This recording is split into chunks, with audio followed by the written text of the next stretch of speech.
स्वागत है आपका अपने इस YouTube चैनल कॉर्पस जूरिस में। मैं हूं मनीष और आज जो है हम लेकर आए हैं मैगजीम्स ऑफ इक्विटी, यानी कि जो इक्विटी साम्य विधि के अंतर्गत जो हम मैगजीम को डिस्कस करेंगे। जैसा कि हम अपने प्रीवियस वीडियो में जो है ट्रस्ट से संबंधित जो है 2 वीडियो हम अपने चैनल पे अपलोड कर दिए हैं। यदि आप जो है उस वीडियोज़ को नहीं देखे हैं तो हमारे जो प्लेलिस्ट है चैनल के वहाँ से जा करके आप उसका लाभ उठा सकते हैं। और साथ ही साथ जो है दोस्तों, और भी ज़्यादा यदि वीडियोस चाहते हैं जो लॉ से रिलेटेड है तो हमारे प्लेलिस्ट में बहुत सारे वीडियोस जो है लॉ से संबंधित अपलोडेड हैं, वहाँ से आप उसका लाभ उठा सकते हैं। और यदि हमारे इस चैनल को सब्सक्राइब नहीं किए तो प्लीज़ सब्सक्राइब करें और ये वीडियोस कैसा लगा कमेंट में जो है कमेंट करके ज़रूर बताएं। ठीक है, तो चलिए देखते हैं। पहला जो मैगजीन है हमारे सामने ये है कि equity will not suffer around to be without remedy, यानी कि जो इक्विटी होता है ना, साम्य होता है, वो जो अपकृत को जो क्या होता है, अपकृत को उपचार विहीन नहीं रहने देगा। यानी कि जो अपकृत होता है उसको जो है क्या करेगा, अगर अगर किसी व्यक्ति के द्वारा जो है कोई अपकृत किया गया है तो उसको जो है रेमेडी मिलेगा। ये जो है, अगर इसका हम अर्थ सिंपल सी बात भाषा में समझाएं तो जब किसी व्यक्ति के अधिकारों का उल्लंघन होता है, ठीक है, तो वहाँ पे जो है वो इस इक्विटी के द्वारा जो उसके अधिकारों की रक्षा की बात किया गया है, यानी कि अधिकारों की रक्षा के उपाय होने चाहिए, ये कहता है ये रेमेडी। अर्थात इस मामले में जो है उसे अवश्य उपचार मिलना चाहिए जिसके अधिकार का उल्लंघन हुआ है, क्योंकि अधिकार जो है, जो अधिकार होता है वो जो है उपचार के साथ साथ चलता है। यानी कि जो राइट्स होते हैं ना, ये जो राइट है किसी व्यक्ति का, वो जो है रेमेडी के साथ चलता है। ये दोनों जो संगामी हैं, ठीक है, यानी कि दोनों साथ साथ चलते हैं। अब हम इसी की बात करते हैं। यहाँ पे आपको पता होगा, where there is right there is a remedy, यानी कि जहाँ पर जो है उपचार है वहीं अधिकार है, या जहाँ पे अधिकार है वहीं उपचार है। ऐसे संबंधित जो है आप जो है अपने लॉ के क्लासेस में ऐसे जो मैगजीन से आप पढ़ लिए होंगे। इसी मैगजीन को जो है लैटिन मैगजीन के अंतर्गत उबी जस ईबी रेमेडियम का नाम दिया जाता है। ठीक है, अब देखते हैं इसका मतलब ये है कि ये जो है कह रहा है कि ये किसी रॉन्ग को जो है बताता है, एड्रेस करता है, कि जैसे कि अगर किसी के द्वारा जो है कोई कोई अपकृत्य हुआ है तो उसको जो है ये उपचार देने की बात कराता है, यानी करता है, यानी कि उस ऐसे व्यक्ति को जो उपचार विहीन नहीं रहने देगा। मेन पॉइंट्स यहाँ से है। ठीक है, उसके बाद जो है यहाँ पे लिखा हुआ है कि अगर जो है ये कहता है the law confers a right, gives also a remedy or right to action the interference with or infringement of that right। यानी कि यदि किसी व्यक्ति के राइट्स का जो है इन्फ्रिंजमेंट हुआ है तो कहता है, लॉ कहता है, जो कॉमन लॉ कहता है कि ऐसे व्यक्ति के जो अधिकार है उसको प्रवर्तन में जो है साम्य विधि के द्वारा जो है लाया जाएगा, यानी कि उसको उपचार प्रदान किया जाएगा। यही जो है इस जो मैगजीन का है उसका अर्थ है। अब हम बात करते हैं एप्लीकेशंस एंड केसेस की बात करते हैं, यानी कि जो ये मैगजीन है ना उसका एप्लीकेशन कहाँ है और उससे संबंधित केस की बात करते हैं। ठीक है, तो सबसे पहले अगर हम बात करें तो इस जो नियम का जो अभी हम पढ़े हैं, equity will not suffer around to be without remedy, यानी कि साम्य किसी अपकृत्य को उपचार विहीन नहीं रहने देगा। ये जो हमने रेमेडी पढ़ा है ना, सॉरी, ये जो हमने अभी अभी देखा है इसको मैगजीन को, इस मैगजीन का जो प्रतिपादन है, ठीक है, वो सर्वप्रथम जो है ना एसीबी वर्सेस वाइट के वाद में जो है 1703 में 1703 में कहा गया था। ठीक है, उसके बाद जो कौन से जो है न्यायाधीश, कौन से जुरिस्ट ने जो है ये नियम प्रतिपादित किया था, तो एसीबी वर्सेस वाइट के वाद में जो है जस्टिस होल्ट ने जो है ये नियम प्रतिपादित किया था। तो ये पॉइंट्स जो है आपके दिमाग में होना चाहिए। ठीक है, अब ये जो क्या होता है कि एसबी वर्सेस वाइट जो वाद था, ये जो है एक वोटिंग राइट्स को लेकर के था। ठीक है, यानी कि ये जो है वोटिंग राइट से संबंधित जो है वाद है, where in qualified voters was not allowed to vote, यानी कि एक जो है वो क्वालिफाइड वोटर रहता है उसको वोट देने से वंचित कर दिया जाता है ऑफिसर के द्वारा, जो है जो वोटिंग ऑफिसर के द्वारा जो है। तो वहाँ पे जो है ये माना गया है कि जो है किसी भी अगर कोई अपकृत हुआ है, यहाँ पे ये अपकृत इसके द्वारा ऑफिसर के द्वारा किया जा रहा है, तो उसका जो उपचार होगा वो मिलेगा, ऐसी बाध्यता है। ठीक है, in cases where the some documents was win the defendant and necessary and plaintiff obtain its discovery productions recourse chancery's court made. अब देखिए एक और चीज पॉइंट से, एप्लीकेशन जो है ये कहाँ कहाँ जो है लागू हो, मतलब एप्लीकेशन कहाँ कहाँ होगा इसका।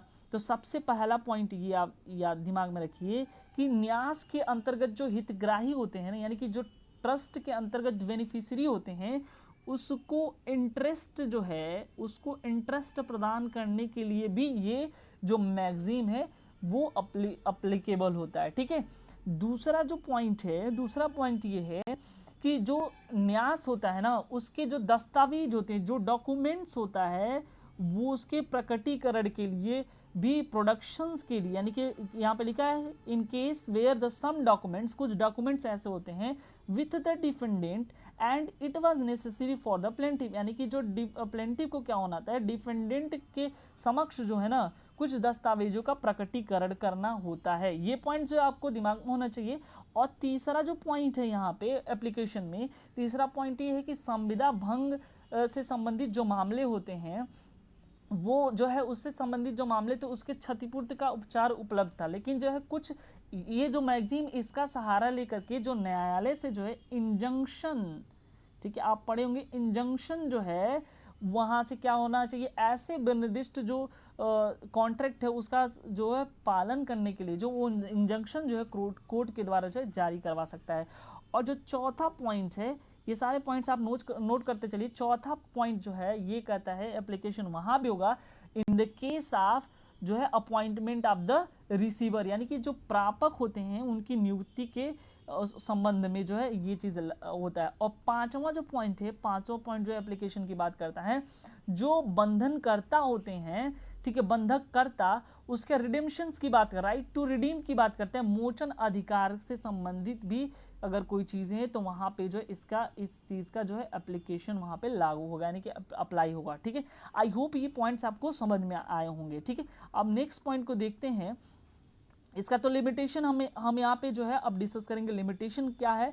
ठीक है, तो लिमिटेशन की बात करें तो ये जो है निम्नलिखित मामलों में लागू नहीं होंगे, यानी कि it's not apply for the following matters, यानी कि ये जो है लागू नहीं होंगे। कौन कौन से मैटर हैं, if there is a breach of moral right, यानी कि अगर किसी व्यक्ति के नैतिक अधिकारों का उल्लंघन हुआ है तो वहां पे जो है ये चीज लागू नहीं होंगे। ठीक है, ये पहला पॉइंट है। दूसरा पॉइंट जो है हम देखते हैं, दूसरा पॉइंट ये है कि दूसरा पॉइंट हमारा ये है कि if the right and remedy both were within the jurisdiction of the common law courts, यानी कि जहां अधिकार जो है और उपचार, ये पॉइंट्स आपके दिमाग में होना चाहिए। अधिकार और उपचार यदि जो है वो कहाँ हो, with in the jurisdiction of the common law courts, यानी कि वो जो है दोनों जो है विधि के क्षेत्र के अंतर्गत आते हों, ऐसे कंडीशन पे जो है ये लागू मैगजीम नहीं होगा। ठीक है, अब तीसरा पॉइंट जो सी है उसको देखते हैं। Where due to his own negligence a party entitled destroyed to allow to be destroyed the evidence in his own favor or waived his right to an equitable remedy, यानी कि ये बात करता है कि जहाँ पक्षकार जो होते हैं ना अपने अधिकारों को वेव्ड कर देते हैं, यानी कि अपने अधिकारों को त्याग देते हैं, ठीक है, वहाँ पर जो है ये जो मैगजीन है वो अप्लाई नहीं होगा। आई होप ये लिमिटेशन जो है इस मैगजीन का आपको समझ में आया होगा। अब बात करते हैं मान्यताएं की। ठीक है, रिकॉग्निजेशन जो है कहाँ पे है, मान्यता कहाँ पे है, तो सबसे पहला जो है ये पॉइंट है ट्रस्ट एक्ट में। ठीक है, दूसरा पॉइंट ये जो है सेक्शन 9 जो है सीपीसी का, वो भी जो है civil court entertain kinds of suit they are prohibited, जहाँ पे प्रोहिबिट किया उसके अलावा जो है ये पॉइंट्स वहाँ पे मान्यता उसको दे प्रदान करता है। स्पेसिफिक रिलीफ एक्ट के अंतर्गत जो है एसआरए के अंतर्गत जो है ये इक्विटेबल रेमेडीज की बात करता है। ठीक है, जैसे आप कॉन्ट्रैक्ट के परफॉर्मेंस की बात करें, इंजंक्शन की बात करें या डिक्लेटरी सूट की बात करें, वहाँ पे ये लागू होता है। अब देखिए ये तो कॉमन चीज़ें हैं। ठीक है, अब एक चीज़ हम और डिस्कस करेंगे यहाँ पे कि जो इंडिया, ये सब जगह की बात करें, अगर इंडिया की बात करें कि इंडिया में कौन कौन से ऐसे जो पॉइंट्स हैं, कौन कौन से ऐसे हैं जहाँ पे जो है ये जो है मैगजीम मान्यता प्रदान करती है। तो अभी यहाँ पे देखिए आप, ये जो SRA है यानी कि स्पेसिफिक रिलीफ एक्ट के अंतर्गत एक सेक्शन 10 है। सेक्शन 10 जो है क्या बताता है, वो जो है वो कंडीशंस बताता है जिनमें जो है जो किसी संविदा का निर्दिष्ट पालन करना जो है कराया जाता है, यानी कि प्रवर्तनीय कराया जाता है, ऐसे पॉइंट्स को बताता है। तो उसको जो है हम यहाँ पे वहाँ पे भी ये मान्यता प्रदान करता है। वहीं साथ ही साथ अगर देखें यहाँ पे मेंशन नहीं था, कॉन्स्टिट्यूशन के अंतर्गत जो है कुछ आर्टिकल ऐसे हैं जैसे आर्टिकल 142, आर्टिकल 143 और जो है आर्टिकल 136 और आर्टिकल जो है यहाँ पे 32 और आर्टिकल 226 के अंतर्गत जो है या ये जो मैगजीम है उसको मान्यता प्रदान करती है। वहीं CPC की बात करें यानी सिविल प्रोसीजर कोड 1908 की बात करें तो वहाँ पे एक सेक्शन है 151 जो इनहेरेंट पावर देता है कोर्ट को, ठीक है, वो भी जो है वहाँ पे भी मान्यता प्रदान करता है। वहीं CRPC की बात करें, CRPC के अंतर्गत जो है सेक्शन 482 और 483 के अंतर्गत जो है जो ये भी जो है पावर जो है इनहेरेंट पावर जो प्रदान करता है कोर्ट को, हाई कोर्ट को, वहाँ पे जो है बात करता है, ठीक है।